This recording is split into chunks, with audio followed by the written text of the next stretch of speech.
Subscribe Muhammad Amjad Nadwi, Indian Islamic scholar.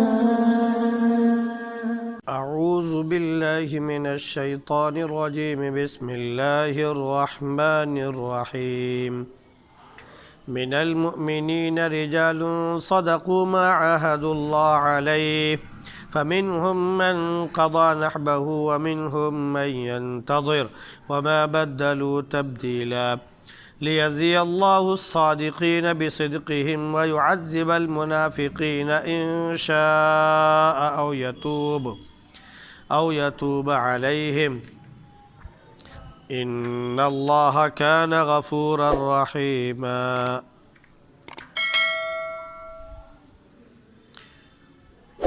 من المؤمنين رجال صدقوا ما عاهدوا الله عليه. ایمان والوں میں کچھ ایسے بھی لوگ ہیں جنہوں نے سچ کر دکھایا جس پر انہوں نے اللہ سے عہد کیا تھا. ان میں سے کچھ نے اپنی نظر پوری کر دی اور کچھ ہیں جو منتظر ہیں اور ذرا برابر بھی انہوں نے تبدیلی نہیں کی، تاکہ اللہ رب العزت سچوں کو ان کی سچائی کا بدلہ عطا فرمائے اور منافقین کو اگر چاہے تو عذاب دے یا یہ کہ ان کی توبہ قبول فرمائے. یقیناً اللہ بڑی مغفرت کرنے والا اور بہت رحم کرنے والا ہے.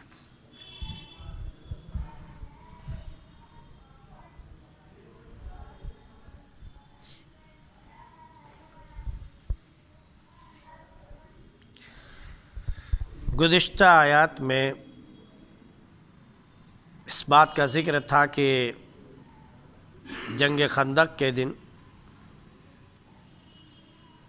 جب مومنین نے کفار کے تمام لشکروں کو دیکھا، ان کی جماعتوں اور ان کے گروہوں کو دیکھا، تو ان کی سمجھ میں آ گیا کہ یہ وقت وہی ہے جس کا اللہ نے ہم سے وعدہ کیا ہے،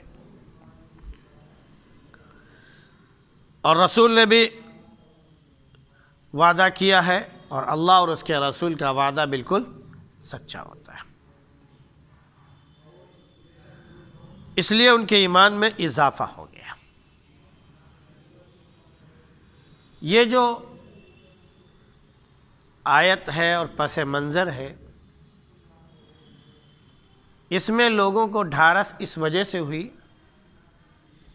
کہ اللہ رب العزت نے اس سے پہلے جو جنگیں ہوئیں، چاہے وہ جنگ بدر ہو، جنگ احد ہو، وغیرہ وغیرہ، تو ان میں مسلمانوں نے جو پامردی اور جواں مردی، استقلال اور ثبات قدمی کا ثبوت پیش کیا تھا، وہ قابل تعریف ہے. حقیقت یہ ہے کہ اس کی جتنی بھی تعریف کی جائے کم ہے. صحابہ تعریف کے محتاج نہیں ہے. اللہ رب العزت نے نبی کریم صلی اللہ علیہ وسلم کی صحبت کی وجہ سے ان کا رتبہ بہت بلند کر دیا ہے.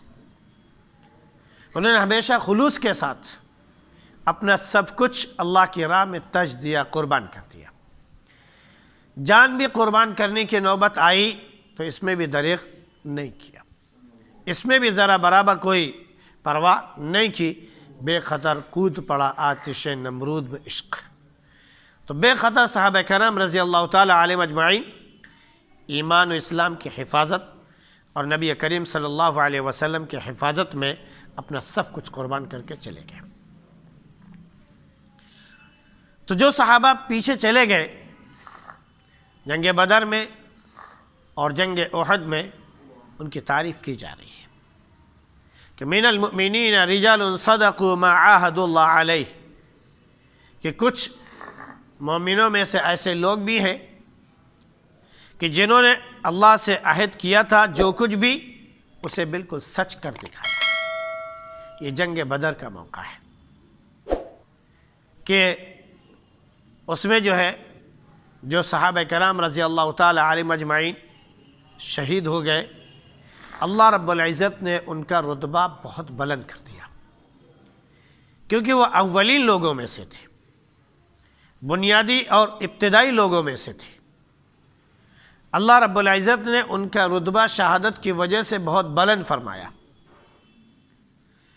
اب جب بعد میں مومنین نے ان کی شہادت کے بارے میں سنا، نبی کریم صلی اللہ علیہ وسلم نے ان کے بارے میں جو تعریفی کلمات فرمائے اسے سنا تو ان کو رشک آنے لگا، کاش ہم بھی جنگ بدر میں شریک ہوئے ہوتے اور وہاں پر جا کر ہم بھی اپنا جوہر دکھاتے اور اللہ کی راہ میں شہادت حاصل کر لیتے۔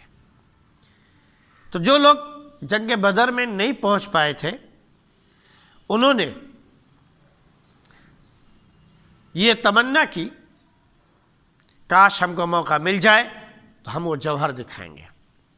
ان میں حضرت طلحہ رضی اللہ عنہ یا حضرت انس بن نضر رضی اللہ عنہ وغیرہ ہیں جنہوں نے جنگ بدر میں شمولیت نہ ہونے کی وجہ سے یا رہ جانے کی وجہ سے کہ پہنچ نہیں پائے، ان لوگوں کی دلی تمنا تھی کہ کاش کوئی موقع ملتا تو ہم بھی اپنا جوہر دکھاتے اور اللہ کی راہ میں شہید ہو جاتے۔ چنانچہ جب جنگ احد کا موقع آیا تو انس بن نضر رضی اللہ عنہ یا یہ کہ طلحہ رضی اللہ عنہ انہوں نے واقعتاً اپنا عہد اور اپنی نظر پوری کر دی۔ نحبہ نظر اور عہد کو کہتے ہیں، یا یہ کہ اس موت کو کہتے ہیں جو اللہ کی راہ میں گویا قربان کرنے کے لیے آدمی کہتے ہیں۔ تو ان لوگوں نے بھی جنگ احد میں اپنی نظر پوری کر دی۔ انس بن نضر رضی اللہ عنہ کا واقعہ ہے کہ جب اللہ کے نبی صلی اللہ علیہ وسلم کے بارے میں یہ افواہ اڑ گئی کہ نعوذ باللہ اللہ کے نبی صلی اللہ علیہ وسلم شہید ہو گئے، تو بہت سے صحابہ جلیل القدر صحابہ حضرت عمر رضی اللہ عنہ جیسے بہت سے لوگ انہوں نے اپنے ہتھیار گویا پھینک دیے اور ایک کونے میں جا کر بیٹھ گئے۔ بہت سے صحابہ اس میں تھے۔ کہا جب اللہ کے نبی ہی نہیں تو ہم جنگ کر کے کیا پائیں گے، چھوڑو اب یہ سب چیزیں، ایک کنارے بیٹھ گئے۔ انس بن نضر رضی اللہ عنہ ادھر سے گزرے، پوچھا کہ آپ لوگ کیسے بیٹھے ہوئے ہیں؟ پھر ہم نے سنا کہ اللہ کے نبی صلی اللہ علیہ وسلم شہید ہو گئے، تو ہم تو اللہ کے نبی صلی اللہ علیہ وسلم کے ساتھ تھے، آپ کے لیے جنگ لڑ رہے تھے، جب آپ ہی نہیں تو یہ جنگ لڑنے سے کیا فائدہ؟ اس لیے ہم لوگوں نے کنارہ کشی اختیار کر لی۔ انس بن نضر رضی اللہ عنہ نے لوگوں کو للکارا، کہا جب اللہ کے نبی نہیں تو تم رہ کر کرو گے کیا؟ جب اللہ کے نبی اس راہ میں قربان ہو گئے اور شہید ہو گئے تو تم اپنے آپ کو پیچھے کیوں ہٹا رہے ہو؟ تم بھی جاؤ اور اللہ کے راہ میں شہید ہو جاؤ، نکلو۔ اور ہمیں تو احد پہاڑ کے کنارے سے یا پیچھے سے جنت کی خوشبو آ رہی ہے۔ چنانچہ خود بھی گئے اور لوگوں کو لے کر گئے اور لڑتے ہوئے خود یہ شہید ہو گئے۔ حضرت طلحہ رضی اللہ عنہ کا واقعہ ہے کہ جب کافروں نے مشرکوں نے اللہ کے نبی صلی اللہ علیہ وسلم کو گھیر لیا اور آپ پر حملہ آور ہو گئے تو بے سر و سامانی کے عالم میں بھی ہتھیار نہیں تھے ان لوگوں کے پاس، خالی ہاتھ تھے۔ اللہ کے نبی صلی اللہ علیہ وسلم کو اپنے گھیرے میں لے لیا، حلقہ بنا لیا چاروں طرف سے، اور اپنے درمیان میں اپنے بیچ میں نبی کریم صلی اللہ علیہ وسلم کو رکھا۔ چاروں طرف سے تیر اور پتھروں کی بارش ہو رہی ہے، کافر تیر برسا رہے ہیں اور یہ ان کے تیروں کو اپنے ہاتھوں پر، اپنے شانوں پر، اپنے سینوں پر، اپنی پیٹھوں پر وہ روک رہے ہیں۔ ہم شہید ہو جائیں گے منظور ہے، نبی کریم صلی اللہ علیہ وسلم کی ذات پر آنچ نہ آنے پائے۔ حضرت طلحہ رضی اللہ عنہ انہی میں سے تھے جنہوں نے اللہ کے نبی صلی اللہ علیہ وسلم کے درمیان حلقہ بنا کر، گھیرا بنا کر آپ کی حفاظت کی، یہاں تک کہ آپ کے بازو جو ہے تیر اور وغیرہ زخم سے شل ہو گئے اور آپ شہید ہو کر وہیں ختم ہو گئے۔ اللہ رب العزت نے ان لوگوں کے بارے میں فرمایا فَمِنْهُمْ مَنْ قَضَى نَحْبَهُ وَمِنْهُمْ مَنْ يَنْتَظِرُ، تو جو جنگ بدر میں شہید ہوئے تھے انہوں نے پہلے اپنی نظر پوری کر دی، جو بعد میں منتظر تھے احد میں جا کر انہوں نے اپنی نظر پوری کر دی۔ تو یہاں پر جنگ خندق کے موقع پر مومنین کو یہ دلاسا دیا جا رہا ہے اور ان کو یہ بتایا جا رہا ہے کہ دیکھو تم سے پہلے لوگوں نے یہ کارنامے انجام دیے، اللہ رب العزت ان کی ستائش کرتا ہے، ان کی تعریف کرتا ہے، ان کے بارے میں بیان کرتا ہے کہ خلوص کے ساتھ اللہ کے نبی کے ساتھ وہ جڑے رہے اور لگے رہے۔ ایسی تمام مؤمنین پورے مخلص ہو کر خلوص دل کے ساتھ اللہ رب العزت کی راہ میں ڈٹے رہے۔ یہ آندھی کی، یہ طوفان کی، یہ بارش کی، یہ سردی کی، یہ سرد ہواؤں کی اور ٹھنڈک کی، برف باری کی، یا جو بھی ہو رہی ہے اس کی بالکل وہ پرواہ نہ کرے اللہ رب العزت مومنین کے ساتھ۔ تو صحابہ کرام رضی اللہ تعالی عنہم اجمعین نے جب جنگ خندق کے موقع پر کافروں کا لشکر دیکھا کہ جتھے کے جتھے چلے آئے، تمام عرب قبائل جو ہے ایک ساتھ مل کر حملہ آور ہوئے ہیں، تو جو جنگ خندق میں موجود تھے بے سر و سامانی کے عالم میں کہنے لگے اللہ اور اس کے رسول نے جو وعدہ کیا تھا وہ آج پورا ہو کر رہے گا، اور اللہ اور اس کے رسول کا وعدہ ہمیشہ سچا رہا ہے، جھوٹا نہیں ہو سکتا ہے، یقیناً کامیابی مل کر رہے گی، اور وہ لوگ جمے رہے اور اللہ رب العزت نے کامیابی دی۔ فرمایا کہ ان لوگوں نے ذرہ برابر بھی اپنی سوچوں میں، اپنی فکروں میں، اپنے اعمال میں، اپنے کردار میں، اپنے کسی بھی چیز میں انہوں نے تبدیلی نہیں کی، جو نبی کریم صلی اللہ علیہ وسلم سے سنا فوراً اس پر عمل کیا اور اللہ کی راہ میں قربان ہو گئے۔ اللہ نے فرمایا کہ یہ جو لوگوں نے کیا ہے اس وجہ سے کیا ہے تاکہ اللہ رب العزت سچوں کو ان کی سچائی کا بدلہ دے، اور اللہ رب العزت سچوں کو، مخلصوں کو ان کے خلوص کا، ان کی مخلصی کا بدلہ ضرور دیتا ہے۔ وَلَيْسَ لِلْإِنسَانِ إِلَّا مَا سَعَى وَأَنَّ سَعْيَهُ سَوْفَ يُرَى ثُمَّ يُجْزَاهُ الْجَزَاءَ الْأَوْفَى۔ اللہ رب العزت کے جو جیسا کر کے جائے گا ویسے اس کو بدلہ مل کر رہے گا۔ ہاں، اللہ اپنی طرف سے مزید نوازنا چاہے، خوب زیادہ سے زیادہ دینا چاہے اس کے خلوص کی وجہ سے، تو اللہ رب العزت کی ذات اس پر قادر ہے اور اسے کوئی روک نہیں سکتا ہے۔ اللہ کے نبی صلی اللہ علیہ وسلم نے ایک موقع پر ایسے دعا فرمائی اللہم لا معطی لما منعت ولا مانع لما اعطیت، اے اللہ کوئی دینے والا نہیں ہے اگر تو روک دے، اے پروردگار کوئی روکنے والا نہیں ہے اگر تو دینے پر آ جائے۔ تو اللہ دینے پر آ جائے تو جتنا چاہے وہ نواز سکتا ہے۔ اس سے اندازہ کیا جا سکتا ہے کہ نبی کریم صلی اللہ علیہ وسلم نے فرمایا کہ اگر تم نے اللہ کی راہ میں ایک کھجور کی گٹھلی کے برابر بھی صدقہ کیا ہے اور سچے دل کے ساتھ اللہ کو راضی کرنے کے لیے کیا ہے تو اللہ رب العزت اس کا اجر احد پہاڑ کے برابر کر دے گا، اس سے بھی زیادہ جتنا چاہے کر سکتا ہے۔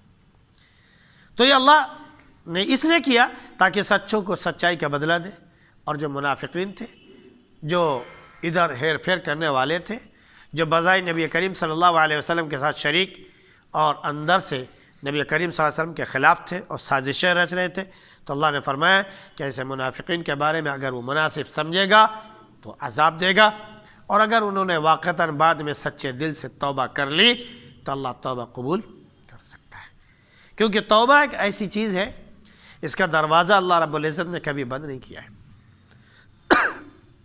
اس کا دروازہ کبھی بند نہیں ہوا ہے، ہمیشہ انسان کو اس کا موقع ہے کہ اللہ رب العزت سے توبہ کر لے، اس کے سامنے گر جائے، گڑگڑانے لگے، اپنے گناہوں کو یاد کر کے آنسو بہانے لگے اور رو رو کر اللہ رب العزت سے معافی مانگ لے، اللہ معاف کرنے والا ہے۔ دو موقعوں پر توبے کا دروازہ بند ہوگا اور ہوتا ہے، ایک تو دنیا میں ہوتا ہے اور ایک آخرت میں ہوگا۔ دنیا ہی میں وہ بھی آخرت سے پہلے ہی ہے، قیامت قائم ہونے سے پہلے۔ ایک تو اللہ کے نبی صلی اللہ علیہ وسلم نے فرمایا کہ انسان کی توبہ اس وقت تک قبول کی جاتی ہے جب تک کہ اس کی جان حلق تک نہ پہنچ جائے، ما لم یغرغر، یہاں سے غرغرہ ہوتا ہے نا کی آواز آتی ہے، یہاں تک جب تک روح نہ پہنچ جائے نکلتے نکلتے، اس سے پہلے اگر کسی نے توبہ کر لی ہے تو اس کی توبہ قبول ہو سکتی ہے، اللہ رب العزت قبول کرتا ہے۔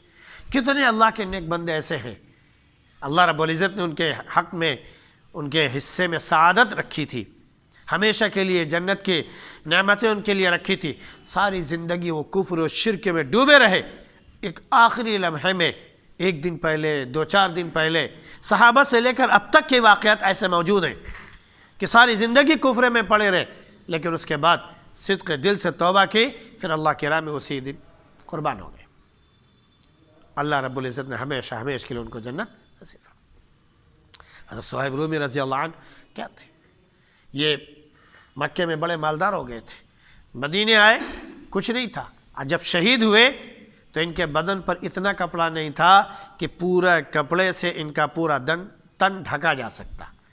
جب سر ڈھکا جاتا تو پیر کھل جاتا، پیر ڈھکا جاتا سر کھل جاتا۔ اللہ کے نبی صلی اللہ علیہ وسلم نے ایک خوشبودار گھاس تھی، اسے کہا کہ ان کے پیر پر رکھ دو۔